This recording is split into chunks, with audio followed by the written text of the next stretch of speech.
একটা ছোট্ট ভিডিও দেখিয়ে পর্বটা শুরু করলাম, যেখানে ভগবানপুর বিধানসভার পটাশপুরে কিভাবে তৃণমূলের গুন্ডা বাহিনীদের আবারও আক্রমণ চলছে। রাজ্যের আনাচে কানাচে প্রায় প্রত্যেক জায়গায় তৃণমূলের গুন্ডা বাহিনীদের শুধুই এখন দাপাদাপি। কিন্তু আজকে যে ধামাকা খবরটা আপনাদের সামনে দেব, যে খবরটা আপনাদের মন ভালো করে দেবে, যে রাজ্য পুলিশ কার্যত মমতা বন্দ্যোপাধ্যায়ের তৃণমূলের সৈনিক বলে নিজেদের মনে করেন, আপনাদের প্রত্যেকের প্রশ্ন ছিল এই পুলিশের ওপর আস্থা রেখে বিশ্বাস রেখে নির্বাচন কি আদৌ সম্ভব। সব থেকে বড় খবরটা বিশ্লেষণ করতে যাচ্ছি আজকে, সেটা হচ্ছে নির্বাচন কমিশন গতকাল মাঝরাতে সিদ্ধান্ত নিয়েছে, যে তথ্য আমাদের হাতে এসে পৌঁছেছে, 18টি রাজ্য থেকে পশ্চিমবঙ্গে এবারে 30,000-এরও বেশি পুলিশ ঢুকছে পশ্চিমবঙ্গে নির্বাচন করানোর জন্য। মমতা বন্দ্যোপাধ্যায় পুলিশ বা যে মমতা পুলিশ নামে পরিচিত যারা রয়েছেন, তাদের ওপর ভরসা না করে উত্তরপ্রদেশ, মধ্যপ্রদেশ, গুজরাট, হরিয়ানা, এই সমস্ত বিহার, সমস্ত রাজ্য থেকে 30,000 পুলিশ ঢুকছে পশ্চিমবঙ্গে 17 এপ্রিলের মধ্যে। 18টি রাজ্য থেকে। পরিষ্কার এটা বলে দিচ্ছে মমতা বন্দ্যোপাধ্যায়ের পুলিশ প্রশাসনের ওপর অনাস্থা। এতদিন পর্যন্ত তৃণমূলের ক্যাডার হিসাবে যারা পরিণত করেছিলেন, তাদের নিরাপত্তা দেওয়া মানুষের অধিকার থেকে বঞ্চিত করছে নির্বাচন কমিশন। হ্যাটস অফ তাদের, তার কারণ ঠিক জায়গাটাই তারা আঘাত আনতে পেরেছে। আপনাদের সামনে ব্যাখ্যা করব। নমস্কার, welcome to simple as ABC. আপনাদের সকলকে স্বাগত জানিয়ে শুরু করছি অত্যন্ত গুরুত্বপূর্ণ পর্ব। কিন্তু এই পর্বে লড়াইয়ে কিন্তু পাশে থাকতেই হবে। একা আমি লড়াই তো করতে পারবো না, তাই যারা দেখছেন সাপোর্ট করতে হবে আমাকে। এটা আমার ভাই হিসাবে, আপনাদের দাদা হিসাবে, বন্ধু হিসাবে রিকোয়েস্ট, সাবস্ক্রাইবের বাটনটা কিন্তু প্রেস করতে হবে দয়া করে। আমি আপনাদের সামনে একটা রিকোয়েস্ট শুধু করছি আলোচনা শুরু হওয়ার আগে, মমতা বন্দ্যোপাধ্যায়ের ছবিতে কেউ থুতু দেবেন না, সরি থুতু মারবেন না।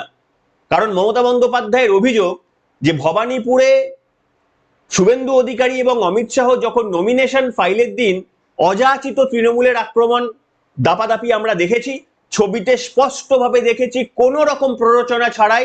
ঠিক যেমন অধীর রঞ্জন চৌধুরীকে বলুন, বিজেপির অন্যান্য প্রার্থীদের বলুন, ঠিক একই কায়দায় তৃণমূলের বিভিন্ন রকমের সৈনিকরা যারা বিশৃঙ্খলা ছড়ানোর একটা চেষ্টা করে বড় অংশের লোকজন, তারা ভবানীপুরেও এই একই চেষ্টা করেছিলেন। মমতা বন্দ্যোপাধ্যায় এবং তার বিরুদ্ধে নির্বাচন কমিশন অ্যাকশন নিয়েছে। ডিসি সাউথ থেকে শুরু করে সেখানকার ওসি আইসিদের বিরুদ্ধে অ্যাকশন নিয়েছে। মমতা বন্দ্যোপাধ্যায় বলছেন, কথাটাকে ঘোরানোর জন্য, তার ছবিতে নাকি থুতু দেওয়া হয়েছে।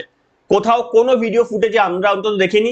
বলছেন কালী মন্দিরের যে গেট করেছিলেন তাতেও নাকি চটি দেখানো হয়েছে, অভিষেক বন্দ্যোপাধ্যায়ের বাড়ির দিকে নাকি চটি দেখানো হয়েছে। ভাবুন, শুধু একটাই রিকোয়েস্ট, মমতা বন্দ্যোপাধ্যায়ের ছবিতে কেউ থুতু দেবেন না। শুনুন, আমার বাড়ির সামনে হামলা হলো, নমিনেশন ফাইল, আমি যে কোনো রাজনৈতিক দলকে মনে করি তার অধিকার আছে, সব বাইরের লোক নিয়েছিল, তাও কিছু না। তুমি যখন আমার পোস্টারে থুতু মারছিলে, তুমি যখন আমার পাড়ার মোড়ে দাঁড়িয়ে মা কালী মন্দিরের আমি একটা গেট করে দিয়েছি বড়, তুমি জুতো দেখাচ্ছিলে, তুমি অভিষেকের বাড়ি লক্ষ্য করে জুতো দেখাচ্ছিলে, তখন ন্যাচারালি লোকাল লোকেরা প্রতিবাদ করেছে। এটা রাজনীতি নয়। শুনলেন, কেউ থুতু দেবেন না। যাই হোক, ইচ্ছা অনিচ্ছা সব সংবরণ করে রাখুন। আমি আপনাদের সামনে যেটা বলবো, যে এই পুলিশ প্রশাসনের ওপর কেন বিশ্বাস করা যায় না। শুভেন্দু অধিকারী কিছু তথ্য দিয়েছে ভবানীপুর নিয়ে, সেটা আমি আপনাদের সামনে বিশ্লেষণ করব, এবং করলেই বুঝতে পারবেন এই পুলিশ যাদের শুভেন্দু অধিকারীরা বীতশ্রদ্ধ হয়ে গিয়ে মমতা পুলিশ বলে ডাকা উচিত নয়, কিন্তু তার সত্ত্বেও মানে এমন রাজনৈতিক পরিস্থিতি, এই পুলিশ নিরপেক্ষতার একদম বেসিকটুকু পালন করার চেষ্টা করেন না। তাদের ঊর্ধ্বতন কর্তৃপক্ষ, আইপিএস অফিসাররা, আইএএস অফিসাররা, তারা কেউই ধার ধারেন না। আমি দেখাবো সেই পুলিশকে কাজে লাগিয়ে ভবানীপুরের সিট উদ্ধার করার আপ্রাণ চেষ্টা করছে মমতা বন্দ্যোপাধ্যায়, দেখাবো আপনাদের সামনে। কিন্তু তার আগে এই মুহূর্তের সব থেকে বড় খবর আপনারা দেখছেন, সেটা হচ্ছে এবারে সব থেকে এরকম কিন্তু আগে কখনো ঘটেনি। 2-4টে কোম্পানি হয়তো পুলিশকে কোথাও কোথাও বিক্ষিপ্তভাবে সেন্সিটিভ এলাকায় নির্বাচন কমিশন অতীতে কাজে লাগিয়েছে, কিন্তু তার সংখ্যা অত্যন্ত কম।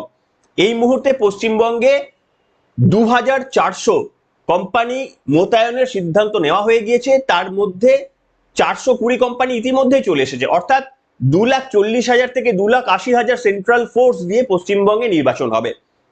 এবং প্রত্যেকবারে এই নির্বাচন হওয়ার পরও আমরা প্রশ্ন তুলেছিলাম, আমি প্রশ্ন তুলেছিলাম, এই নির্বাচন কমিশন তারা কি লক্ষ্য রাখছে?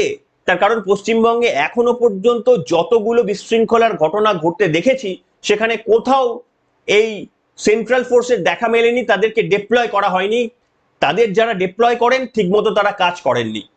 এবার যেটা করলো নির্বাচন কমিশন, মানে আপনারা জানেন প্রথমে ওই স্বরাষ্ট্র সচিব, মুখ্য সচিব, কমিশনার, তারপরে ডেপুটি কমিশনার সরানোর কাজটা হয়ে গিয়েছিল।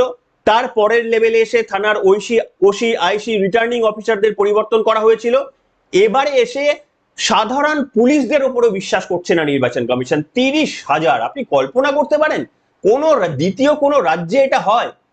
এতটা মানে বিশৃঙ্খল অরাজক পরিস্থিতি সৃষ্টি করেছে সেখানে 30,000 অন্য রাজ্য থেকে, তার মধ্যে উত্তরপ্রদেশে সব থেকে বেশি। আমি একটু হিসাবটা যদি আপনাদের বলার চেষ্টা করি, যে 17 এপ্রিল 18টি আলাদা আলাদা রাজ্য থেকে 30,000 পুলিশ মোতায়েন হবে।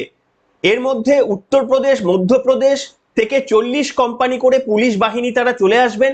এছাড়াও মিজোরাম, ত্রিপুরা, মেঘালয়, সিকিম থেকে 10 কোম্পানি করে, পাঞ্জাব, নাগাল্যান্ড থেকে 20 কোম্পানি করে, পাশাপাশি ঝাড়খণ্ড, বিহার এগুলো থেকে 28, কোথাও 25 কোম্পানি, অরুণাচল প্রদেশ থেকে 12 কোম্পানি, মহারাষ্ট্র থেকে 7 কোম্পানি। অর্থাৎ বিজেপি নন বিজেপি রাজ্যগুলো থেকেও পুলিশ নিয়ে আসা হচ্ছে।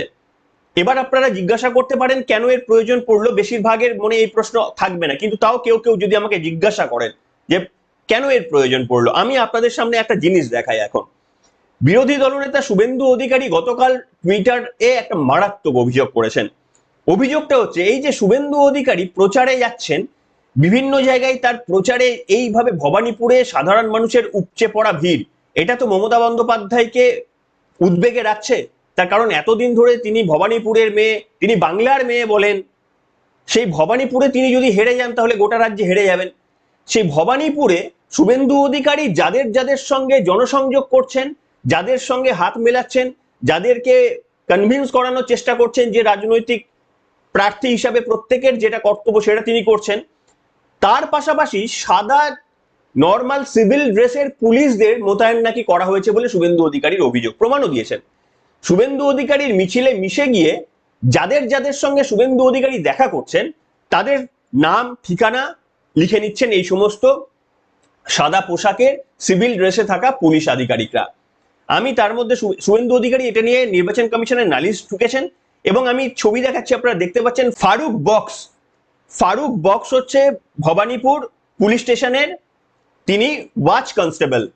তার বিরুদ্ধে অভিযোগ দেখতে পাচ্ছেন, একেবারে ছবি তুলেছেন, কানে হেডফোন, কারোর সঙ্গে কমিউনিকেট করছেন এবং তার বিরুদ্ধে শুভেন্দু অধিকারীর অভিযোগ যাদের সঙ্গে জনসংযোগ করে কথা বলছেন, হয়তো কারুর বাড়িতে ঢুকছেন, কারুর বাড়িতে গিয়ে চা খাচ্ছেন, কেউ মালা পরাচ্ছেন, তাদের নাম এবং ঠিকানা তুলে নিচ্ছেন। কেন তুলছেন আপনারা বুঝতে পেরেছেন।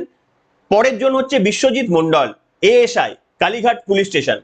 ইনিও এই একই কাজ করছেন, মাথায় একটা হেডফোন দেখা যাচ্ছে এবং তিনিও কমিউনিকেট করছেন, ওই একই কাজ করছেন, থ্রেট দেওয়ার চেষ্টা করছেন বলে বিরোধী দলনেতার অভিযোগ। মানুষের সঙ্গে লড়তে পাচ্ছেন না, জনসংযোগ করে মমতা বন্দ্যোপাধ্যায় পাচ্ছেন না।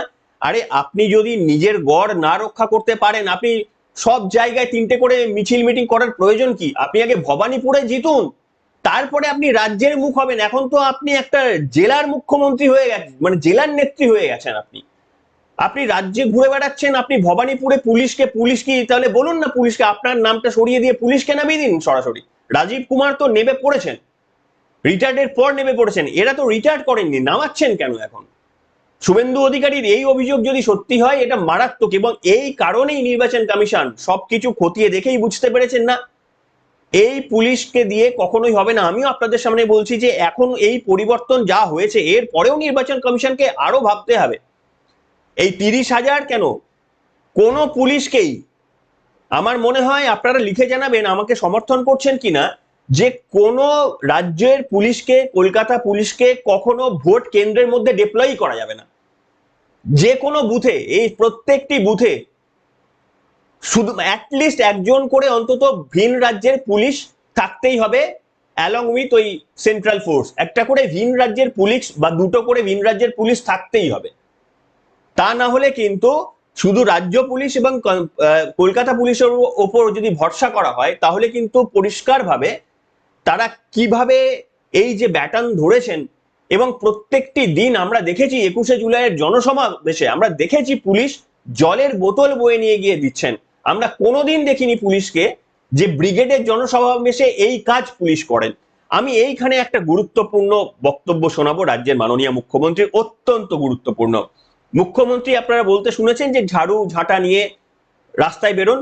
মুখ্যমন্ত্রী হিসেবে এই কথা তিনি বলতে পারেন না, আমি বারবার বলেছি, এবং এইটা তিনি একেবারে অনুচিত কাজ করছেন। অনুচিত তো তিনি প্রত্যেক মানে অগণিত অনুচিত কাজ করছেন। একটা বক্তব্য পুরোটা শুনলেই আপনারা বুঝতে পারবেন যে কোন কোন কাজগুলো অনুচিত হচ্ছে। গতকাল মুখ্যমন্ত্রী যেটা করলেন সেটা মারাত্মক, আমি বলবো যে একটা ভায়োলেন্স হয়ে গেল, সংবিধানের একেবারে মূল জায়গায় তিনি আঘাত করলেন। তিনি বলছেন যে তোমাদের ভোট রয়েছে এবং 4 তারিখে তোমাদের রেজাল্ট বা গণনা রয়েছে, তোমরা এই যে তোমাদের এসআইআর এ তোমাদের লাইনে দাঁড় করালো কিংবা তোমাদের ভোটে নাম কেটে নিল, এর জন্য তোমাদের বদলা নিতে হবে।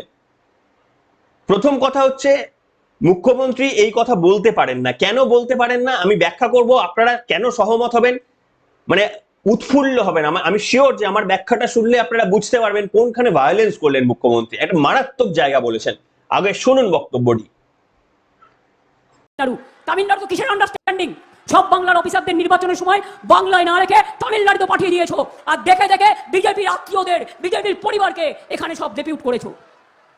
মনে রেখো 4 তারিখে আসছে দিন কাউন্টিং, আর 23 তারিখে আপনাদের ভোট। 23 তারিখে এমন করে ভোট দিন আর কাউন্টিং এ দেখে নিন, আপনাদের নাম কাটার বদলা নিন, এসআইআর করার বদলা নিন, আপনাদের উপর অত্যাচার করার বদলা নিন, অসম্মান করার বদলা নিন। কি নেবেন তো? শুনলেন মুখ্যমন্ত্রী বক্তব্য শুনলেন। এখানে তিনি দুটো বড় ভুল করলেন। প্রথম কথা হচ্ছে যে তিনি বলতে পারেন না যে বদলার কথা মুখ্যমন্ত্রীর চেয়ারে বসে তিনি বলছেন এটা প্রভোকেশন, এটা তিনি করতে পারেন না। তাও টেকেন ফর গ্রান্টেড যে মমতা বন্দ্যোপাধ্যায় এগুলো করতে পারেন, এটা ভারতবর্ষের সবাই মেনে নিয়েছেন, তো ঠিক আছে, এটা তিনি করলেন। আচ্ছা, দ্বিতীয়ত তিনি কি করলেন, তিনি বললেন ভোটের দিনের কথা বললেন, আবার রেজাল্টের দিন তিনি বদলা নিতে, কাউন্টিং এর দিন বদলা নিতে বললেন। আপনি ভাবুন, ভোটের দিন যদি তিনি বদলা নিতে বলেন তবুও মানা যায় যে তিনি গণতান্ত্রিক বদলার কথা বললেন, কিন্তু আপনি বলুন তো কাউন্টিং এর দিন বদলা নেওয়ার কথা তিনি যখন বলছেন তখন তো নিশ্চিতভাবে তিনি আর গণতান্ত্রিক ভাবে ওই ভোটে হারিয়ে দেবার বদলার কথা বলছেন না। তার মানে কোথাও তিনি অগণতান্ত্রিক কথা বলছেন। তার কারণ কাউন্টিং এর দিন কারুর কিছু কর্তব্য থাকে না, কিচ্ছু করার থাকেন না, কোনো কর্মীর কিছু সেখানে করার থাকে না। কাউন্টিং এর দিন শুধু রেজাল্ট শোনার অপেক্ষায় থাকে এবং তাদেরকে রেজাল্টটা ঠিকঠাক হচ্ছে কিনা সেটা দেখার জন্য তাদের ইয়ে থাকে। কিন্তু কাউন্টিং এর দিন বদলা নিন, কাউন্টিং এর দিন তো বদলা নিতে পারে না। কাউন্টিং এর দিন যা রেজাল্ট হবে সেই অনুযায়ী তাদেরকে মানে মেনে নিতে হবে, বদলা তো নিতে পারে না। এসআইআর এ যাদের নাম কেটে গেছে তারা বদলা নিন, এখানেও আবার মিস্টেক। যাদের ধরুন তিনি যদি পরে ব্যাখ্যা দেন যে না আমি গণতান্ত্রিক ভাবে বদলা নেওয়ার কথা বলেছিলাম, তাহলে যাদের নাম কেটে গেছে তারা তো আর গণতান্ত্রিক ভাবে বদলা নেওয়ার পশ্চিমবঙ্গের বা ভারতবর্ষের আইন অনুযায়ী তাদের তো অধিকার নেই, তারা বদলা নেবেন কিভাবে? তারা তো ভোট দিতে পারবেন না। আপনি বলতে পারতেন যে ট্রাইব্যুনালে নাম তোলো, আমরা ব্যবস্থা করছি, সেটা আপনি বলছেন, সেই নিয়ে তিনি করতে পারেন। কিন্তু আপনি কি বললেন? আপনি পরিষ্কারভাবে বলছেন যাদের নাম কেটে গেছে, অর্থাৎ যারা ডিলিটেড হয়ে গেছে, তাদেরও আপনি বলছেন ভোটের দিন কিংবা কাউন্টিং এর দিন বদলা নিন। কি করে তারা বদলা নেবে? ভারতের সংবিধান যদি তাদের ভোটাধিকারটা মান্যতা নাই দেয়, সুপ্রিম কোর্টের নিয়ম অনুযায়ী জাজেরা বসে পর্যন্ত তারা যদি ভোটাধিকার তাদের বর্জন করে দেয়, ডিলিট করে দেয়, তাহলে তো তাদের বদলা নেওয়ার আর কোনো সুযোগ নেই। তাহলে আপনি কি করে বলছেন যে নাম কেটে যাওয়ার পরও তাদের বদলা নিতে? এইটা কিন্তু মমতা বন্দ্যোপাধ্যায় মারাত্মক মারাত্মক বড় ভুল করে বসলেন। আমার বক্তব্য এখানে, আপনারা যদি কোনো বিরোধী নেতা থাকেন যে দলের হন, এই জায়গাটি নিয়ে অবিলম্বে নির্বাচন কমিশনের কাছে হাইলাইট করুন। এইখানটা মুখ্যমন্ত্রী মারাত্মক বড় ভুল করলেন। তার কারণ তিনি কোনোভাবে বদলা নেওয়া, তিনি এতদিন ঝাড়ু দেওয়ার কথা বলছেন, এই ঝাড়ু দেওয়ার কথার মানে কি সামনে বসা দর্শকরা সবাই জানেন, তারা হাসছেন, তারা জানেন কি করতে হয়। খেলা হবে আসল সংজ্ঞা কি তারা জানেন, খেলা হবে সংজ্ঞা বলতে আসলে কি বলানো হয়।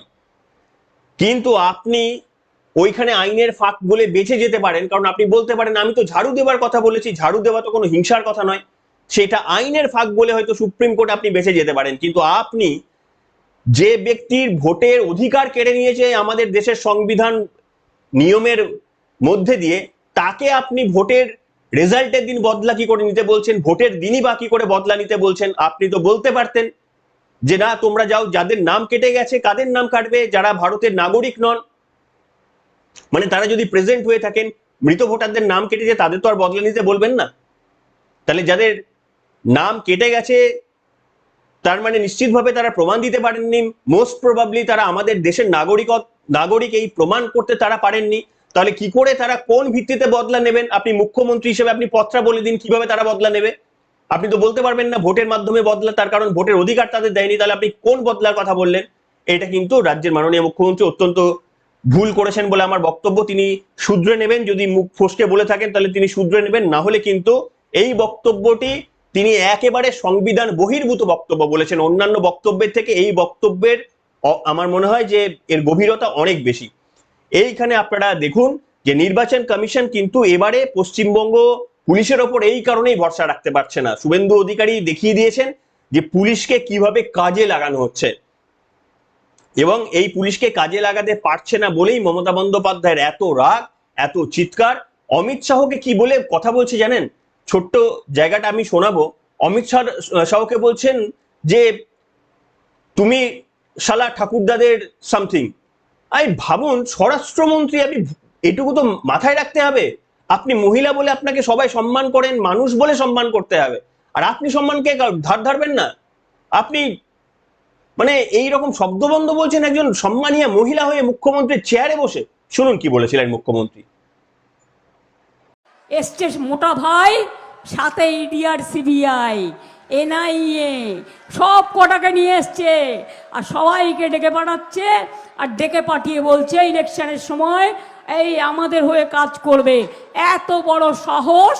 ও বোঝে না নিজে সালা দুর্নীতির ঠাকুর দাদা, নিজে সালা দুর্নীতির ঠাকুর দাদা, নিজে সালা দুর্নীতির ঠাকুর দাদা, নিজে সালা দুর্নীতির ঠাকুর দাদা, আর নিজেরা এই সব করে বেড়াচ্ছে।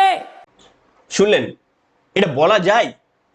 মুখ্যমন্ত্রী ছেড়ে দিন, মহিলা ছেড়ে দিন, এগুলো তো আরো বেশি তাকে সেন্সিটিভ করা উচিত। একজন মহিলা তো কখনোই, তারপরে আবার ওই রকম জায়গায় বসে 15 বছর ক্ষমতায় টিকে থাকার পর এই শব্দবন্ধ তো কখনোই বেরোনো উচিত না। সে আপনার যত রাগ হোক, অমিত শাহের ওপর রাগ, কারণ অমিত শাহ বলেছেন 15 দিন বসে থাকবেন।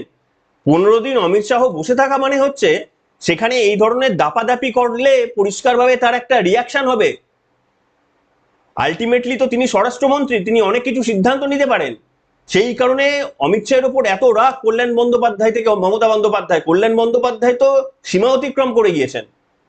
আজকে ভাবুন, এই সিদ্ধান্ত নির্বাচন কমিশন নিচ্ছে, আরো কড়া সিদ্ধান্ত নিতে হবে। 30,000 দিয়ে হবে না। আমি জানি না 30,000 দিয়ে হবে কিনা, আপনারা বলুন 30,000 বাইরের পুলিশ দিয়ে হবে কিনা। দরকার পড়লে আরো, হয়তো তারা আরো নিয়ে আসার পরে সিদ্ধান্ত নেবেন বলে আমার বিশ্বাস। কিন্তু অসাধারণ একটা পদক্ষেপ, এটা তো মানতেই হবে। নির্বাচন কমিশন কোনোদিন পশ্চিমবঙ্গে কোনোদিন, আমার যেটুকু আন্দাজ রয়েছে, আমি ভুল হতে পারি কিন্তু আমি সময় পাইনি খুঁজে দেখার, কিন্তু যেটুকু খুঁজেছি এত পরিমাণ পুলিশ অন্য রাজ্য থেকে কোনো ইলেকশনে, অন্তত বিগত মমতা বন্দ্যোপাধ্যায়ের টেনিওরের কোনো ইলেকশনে এত ভিন রাজ্যের পুলিশ পশ্চিমবঙ্গে আসেননি। আপনারা সাধুবাদ জানাচ্ছেন তো? আমাদের এই প্রচেষ্টাকে সাধুবাদ জানাচ্ছেন তো? এগোতে হবে তো? আমি একটাই কথা বলি যে আপনি যাকে খুশি ভোট দিন, কিন্তু এই অগণতান্ত্রিক রাজনৈতিক দলটিকে নয়।